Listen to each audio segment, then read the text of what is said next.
Welcome to Coming Out of the Spiritual Closet with your host, me, Brittany Wittig. Join me every week to explore and demystify the world of modern spirituality. Hello. So first off, I just want to ask that you head over and subscribe if you have not already done so. And then if you're on Apple Podcasts, if you can leave a review, it would be a huge help. And actually, what I'm going to do this week is if you leave a review and take a screenshot of it, just send me the screenshot on Instagram, send me a message, and I will pull a card for you and send you a little mini reading as a thank you. And thank you so much for your support. So today I want to talk about the beauty of connecting with your inner child. We lose touch with our inner child as adults. Many of us do. I think probably most of us do. One of the biggest steps forward in a spiritual journey is really reconnecting with our child self, our inner child. And when I talk about our inner child, I am talking about the child version of ourselves that really always lives on inside of us. And there are two aspects to our inner child.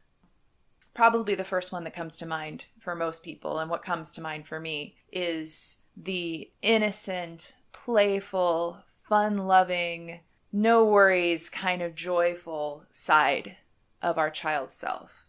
And the thing that's really amazing about this aspect of your child self is children are very, very present.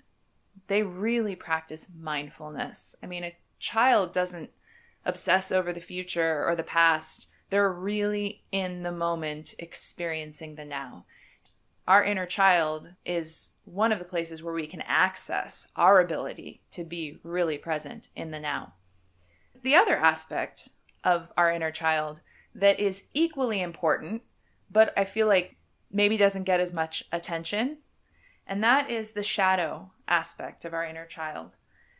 The shadow aspect of our inner child is all of the trauma, all of the negative conditioning that we experienced as we grew in this world. Our inner child still holds all of those sort of negative experiences that taught us what we could not do in this world. And we've all experienced some level of that, some much more than others, of course, but we all experienced some level of that growing up in this world, in this physical reality. Getting back in touch with both of these aspects of our inner child is absolutely one of the most powerful journeys we can ever take. And it is completely intertwined with spiritual growth and the spiritual journey. It's an absolutely integral part of it, which is why I want to talk about it today. So just to get started, how do you start connecting with your inner child? Some of you may have had experiences where you felt like you connected with your inner child. You probably have at some point. For me, the experience that really reconnected me to my inner child was going to Burning Man for the first time by myself, which is a huge arts festival that happens in the United States once a year. It's basically like Recess for adults. I climbed on things, I ran around and looked at amazing art, I met new people, made new friends, and everything was very immediate. There's a lot of mindfulness practice happening at this event. It really sparked that curiosity, that innocence, that joy that I remember having as a kid, running around the playground or, visiting Disneyland. And it reminded me how important that part of myself really is. And that was when I began to really start thinking about how can I nurture my inner child, which led to many, many changes in my life, some of which I talked about in the first episode of the podcast. But definitely it led to a greater hunger for freedom. And I love that part of inner child work, that it really connects you with that hunger for freedom and also that deep knowing that we are free and that we should be free. A simple exercise to just kind of get you started connecting with your inner child is to think back to when you were very young, but old enough to have some memories. So 4, 5, 6 years old, around that age, and think about what you were focused on at that age. What were you passionate about? What did you say you wanted to be when you grew up? You know, people always ask kids that question. What do you want to be when you grow up? Think back to that and think about how you spent your time, what you wanted to be when you grew up, and what lit you up. What was exciting to you at that age? Once you've thought through these things, maybe write down a list. Then think about how those passions are appearing in your adult life, or if they're not, how can they? How can you add those passions and those first primal excitements? How can you add those into your adult life? For example, when I did this exercise for myself, I thought about when I was 4 or 5, I loved animals. I was obsessed with animals. I had so many stuffed animals. I wanted all the animal picture books. We went to the zoo all the time. So I loved animals. I loved flying on airplanes. My parents traveled quite a bit when I was a kid, so I was lucky enough to have the experience at a young age of getting on airplanes, and I loved it. And I loved going to the doctor, which I think is kind of unusual, but what I loved about going to the doctor was that if you were sick, there was this person that you could go see that would help you to feel better. When I looked at these things, I realized that, I loved animals. That was really a love for nature and a connection to living things. I loved flying on airplanes. So in my adult life, I love to travel. And going to the doctor, I connected with helping people. And helping people is a really important part of my adult life as well. I'm a Reiki practitioner. This is an awesome exercise to see if you are bringing these passions into your adult life, or if you could bring them into your adult life more. And now here's the thing. When I first did this exercise, I was not a Reiki practitioner yet. I had already worked with animals and I had already traveled quite a bit. I realized that I was missing that piece of helping people in my life. It really felt like there was something missing. And it was so beautiful to realize that was the missing piece. And so I began thinking about how I could incorporate helping people into my life. It really rounded out my life to add that in. So this is a great exercise. I highly recommend that you do it. It's a really fun journaling exercise. Building a relationship with your inner child is a beautiful way to practice self-love.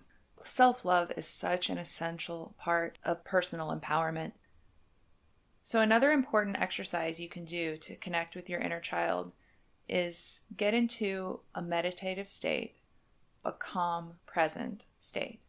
And imagine that you are visiting your child self at a pivotal moment in your childhood.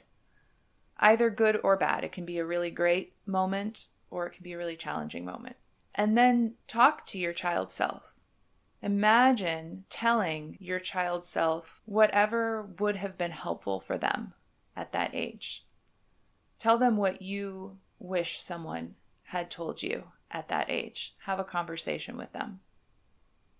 And this is a really powerful, powerful exercise.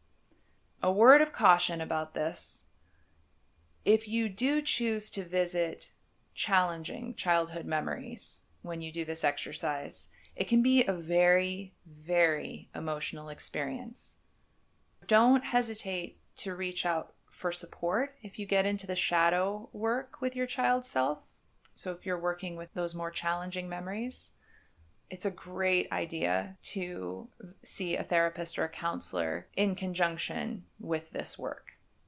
For me, therapy was an incredible help as I began working with my challenging inner child memories. So I just want to put that out there because I think it's really important. It's totally natural for these challenging inner child memories to be emotional and difficult. Okay, so you've done this exercise, you've visited your child self, you've told them what you wish someone had told you when you were having that experience. And here's where it gets really interesting. So this is a practice that I have been doing for years and years now. This gets into the question of time and is time actually linear? And I discussed that idea pretty fully in episode 2. If you have more questions about it, I would definitely go back and listen to that. But basically, this concept that everything is all happening at once. Every single now moment is happening at the same time.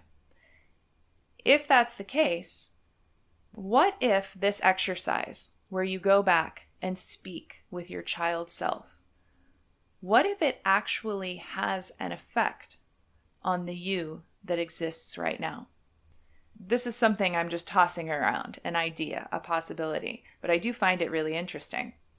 So, for example, I've done this work for years where I go back and I visit my child self. I talk with her about all kinds of things, but one of the things that I often do is I go back to challenging memories and I tell her about the life I'm living now and how beautiful it is and how wonderful and amazing and how she's going to get there. And I have often described in these meditations to my child self, I've often described my current partner, who I've been with for many, many years now. I realized one day in discussing these meditations with him, I realized that when I met him, he was so strangely familiar to me. I don't mean in a vague way. I mean that I actually thought I knew him from somewhere, so much so that we compared notes about when we might have met at another time. And we didn't. It's not possible. But one day it occurred to me, gosh, I wonder if all of these times that I have gone back in meditation and described my partner to my child self, I wonder if that actually affected that version of me in the moment that I met my partner. I don't know. Who knows? It's very cool to think about, though. Either way, there's no question that speaking with your child self is extremely therapeutic. A lot of times what will happen when I do this meditation is my child self will also tell me something that is really helpful for me. She'll relay something to me that feels important to her or something that she cares about. And then I can come back into the present moment and incorporate that into my adult life. So this is a really powerful, powerful practice. I hope you found this interesting. It's a topic I absolutely love. If you would like to practice this inner child meditation, so I've recorded a guided meditation visualization of this exercise. It will also come with a PDF with journal prompts that will take you through basically what you want to write down as you finish your meditation. I'm going to put the link to that meditation in the show notes. So if you would like to practice this the way that I have, that is an option and that's available to you. All right. So another really essential relationship that I want to talk about in maybe the next episode, but definitely in a future episode, is your relationship with your higher self, which is kind of the opposite of inner child work. Your relationship with your higher self, I think of it as connecting with your future self, connecting with the highest version of yourself. So we'll definitely talk about that in another episode because it's another really amazing, powerful practice. All right, thank you so much for listening. And again, if you can head over and subscribe if you haven't already, that would be amazing. And I'm so grateful for the reviews and the subscribes already. Thank you so much for your support, and I will speak with you next week.